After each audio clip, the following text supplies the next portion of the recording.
कराची में चोरी और डकैती की वारदातों में इस कदर इजाफा हुआ है कि लोग रात तो क्या दिन के वक्त भी कहीं आते जाते हुए खौफ महसूस करने लगे हैं, इसलिए कि शहर की मारूफ सड़कों पर भी दिन दिहाड़े शहरियों को न सिर्फ उनकी नकदी बल्कि मोबाइल फोन्स और जेवरात से महरूम कर दिया जाता है। और पुलिस ऐसे वाक़यात की तफ्तीश करने या डाकुओं को पकड़ने के बजाय खामोशी इख्तियार कर लेती है। यहाँ पर खिलौनों की दुकान चलाने वाले नौजवान को मोटरसाइकिल सवार अफराद ने लूटने के बाद मौत के घाट उतार दिया। लाहौर के इलाके मिस्री शाह में पुलिस की फायरिंग से नौजवान हलाक हो गया और इस्लामाबाद में खरीदारी के बहाने खवातीन एक नौजवान की नई गाड़ी ले उड़ी।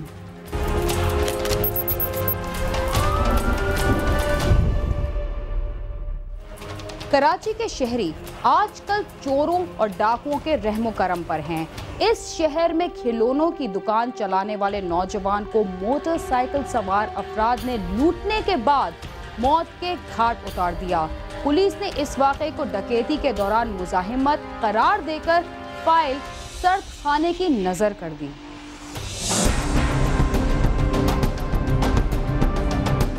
कराची की सड़कों पर मौत का रक्स कई सालों से जारी है। राह चलते किसी भी शख्स को मौत का फरिश्ता कब उचक ले ये कोई नहीं जानता। ऐसा लगता है कि हर गली और सड़क पर मौत का राज है। इस शहर में गुज़िश्ता चंद सालों के दरमियान हजारों अफराद टारगेट किलिंग का शिकार हुए और सैकड़ों लोग डाकुओं के हाथों अपनी जान गंवा बैठे हैं। कुछ ऐसे ही हालात का शिकार बना कराची के इलाके सऊदाबाद का रिहायशी फुरकान अहमद, जो अपनी बीवी को मैके छोड़ने के लिए घर से निकला, मगर घर से चंद फरलांग के फासले पर दो मोटरसाइकिल सवार डाकुओं ने इसकी बीवी से तलाई जेवरात और पर्स लूट लेने के बावजूद इसे फायरिंग करके मौत के घाट उतार दिया। ससुराल जा रहा था बीवी को लेकर, तो कुछ जेवर पहने हुए थी, जेवर छीन लिए, पर्स छीन लिया, नकाबे डली हुई थी उनकी और नकाबे सब दे दिया, पैसा भी दे दिया, पर्स भी दे दिया, जेवर भी सब उतार के दे दिया, सोने की चैन थी, अंगूठियाँ थी, उसके बावजूद भी उसको मार दिया। हमें दो लड़कों ने रोका हमारी वारदात की, हम लोगों ने फ़ौरन सब चीज़ें उतार के दे दी अपनी। मैंने अपना जेवर वगैरह सब, इन्होंने मोबाइल बाइक कहने लगे जो तुम्हें चाहिए सब ले जाओ। सब छीन छान के मुझसे पूछा कि ना क्या नाम है, ये बच्चा किसका है। मेरी गोद में था मेरे हस्बैंड और मुझसे, तो हमने कहा ये हमारा बच्चा है। तो कहने लगे आप जाएँ। 2 दफ़ा बोला, मैं नहीं गई, मैं वहीं खड़ी रही। फिर मेरे हस्बैंड ने इशारा किया मुझे कि आप मतलब इशारा किया कि आप हट जाओ यहाँ से ना। मैं जैसी पलटी हूँ बस एक गोली जब मारी मैं फ़ौरन आ गई ना। मैंने कहा क्या हो गया आपको, क्या हो गया। फिर मुझे इन्होंने इधर उधर किया, एक गोली फिर मारी। उस टाइम ना दिमाग पे मारी थी ना दिल की साइड।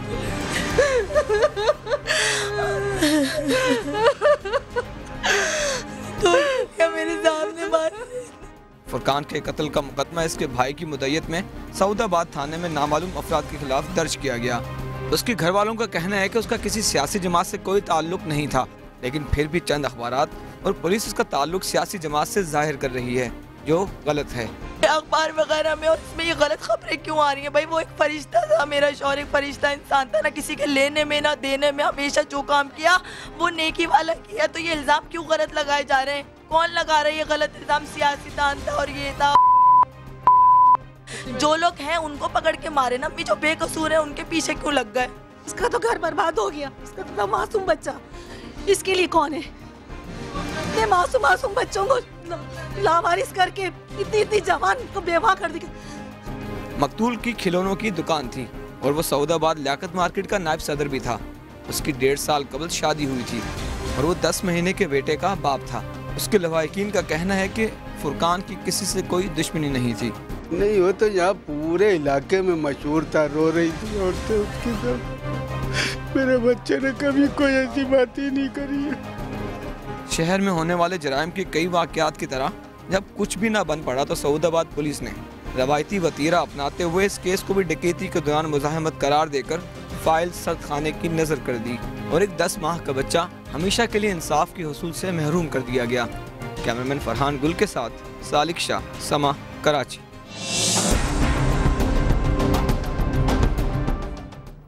देखने में आया है कि अक्सर पुलिस मुकाबले जाली होते हैं और मुल्जिमान पर कोई ना कोई इल्ज़ाम लगाकर उन्हें फायरिंग करके हलाक कर दिया जाता है।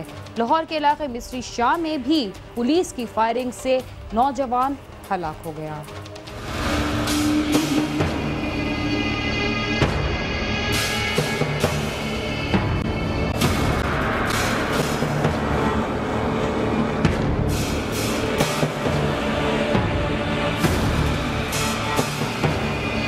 लाहौर में मिस्री शाह के इलाके मदीना चौक पर पुलिस ने नाका लगा रखा था। पुलिस एहलकारों ने मोटरसाइकिल सवार 25 साला नवीद उर्फ राजू को रुकने का इशारा किया, लेकिन वो पुलिस के खौफ से नाके पर ना रुका तो उस पर पुलिस एहलकारों ने अंधाधुंध फायरिंग कर दी। एक गोली उसके सर में भी लगी, जिससे वो मौके पर ही दम तोड़ गया। वाक़े की इत्तला मिलते ही इलाके के लोग मुश्तिल हो गए और उन्होंने नवीद की लाश एक मोरिया पुल के करीब मेन रोड पर रखकर एहतजाज शुरू कर दिया। नवीद के अहले खाना का कहना है कि पुलिस उसे मारने के बाद डकैती का ड्रामा रचा रही है। पुलिस उठाने नहीं सी दे रही, हम ज़बरदस्ती से उठा कर ले आए। कहते ये डकैत है, जहाँ से हमने मालूमात की है, जहाँ कह रहे डकैती है, उन्होंने एक इलाके में हमने मालूमात की है, वो कहते हैं उन्होंने गलत किया और होकर इसको फैल लगा दी है। वज़ीर आला पंजाब शहबाज शरीफ ने मीडिया पर इस वाक़े की खबर नशर होने के बाद इसका नोटिस लेते हुए वाक़े की रिपोर्ट तलब कर ली। इसके बाद पुलिस ने 2 एहलकारों के खिलाफ मुकदमा दर्ज करके तफ्तीश तो शुरू कर दी है, लेकिन हस्बे मामूल वाक़े को पुलिस मुकाबला जाहिर किया जा रहा है, जबकि नवीद के लवाहिकीन अपने प्यारे की जिंदगी छिन जाने पर इंसाफ के तलबगार हैं।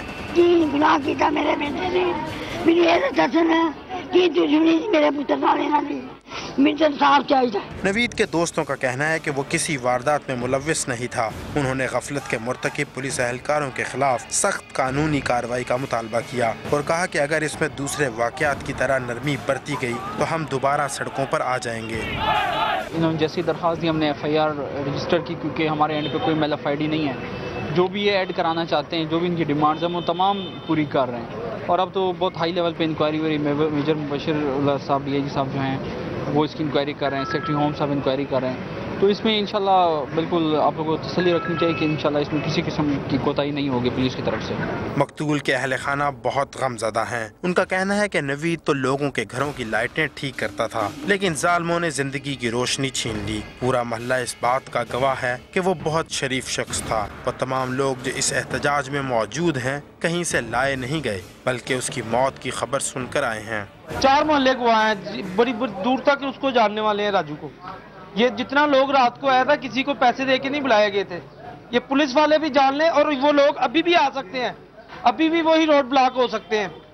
एक मोरिया पुल के ऊपर जितने पत्थर हैं वो दोबारा नीचे आ सकते हैं। उन्हीं लोगों ने मुझे बोला है कि वही साहब आप इशारा करें, मैंने उनको बुलाया नहीं है, वो खुद से आए हैं। उन लोगों ने शराब पी हुई थी पुलिस वालों ने, और शराब पीने के बाद जब वो आया तो इन्होंने वहीं उसे ना पूछा ना तलाशी लिया और उसे गोली मार के वहां पर डेड कर दिया।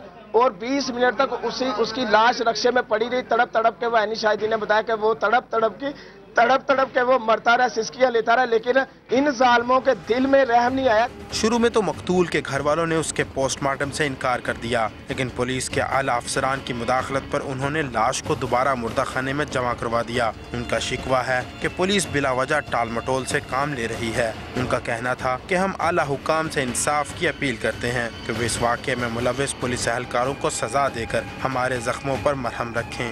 पोस्ट में 3-4 घंटे खजर खुआर करते रहे। बाद में SHO साहब जबरदस्ती लाश लेके गए हैं इधर से, लाश देने उठाने नहीं दे रहे कि नहीं उठानी, पोस्टमार्टम होगा तो उठाना। इधर वो जमा नहीं कर रहे, इधर लावारसों तरह फेंकी हुई है। लाहौर में पुलिस की जानिब से इख्तियारात का नाजायज इस्तेमाल करते हुए किसी की जान लेने का ये कोई पहला वाकया नहीं, लेकिन ऐसे वाकयात पर होने वाली तहकीकात के आज तक नताइज सामने नहीं आ सके। कैमरामैन खावर महमूद के साथ गालिब अब्बास, समा, लाहौर।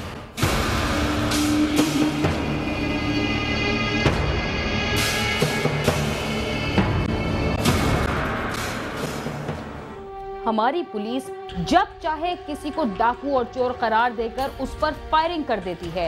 ये अलग बात है कि इनमें से ज्यादातर अफराद बेगुनाह ही होते हैं। वक्त हुआ है एक मुख्तसर से वक्फे का। आप समा के साथ ही रहिए।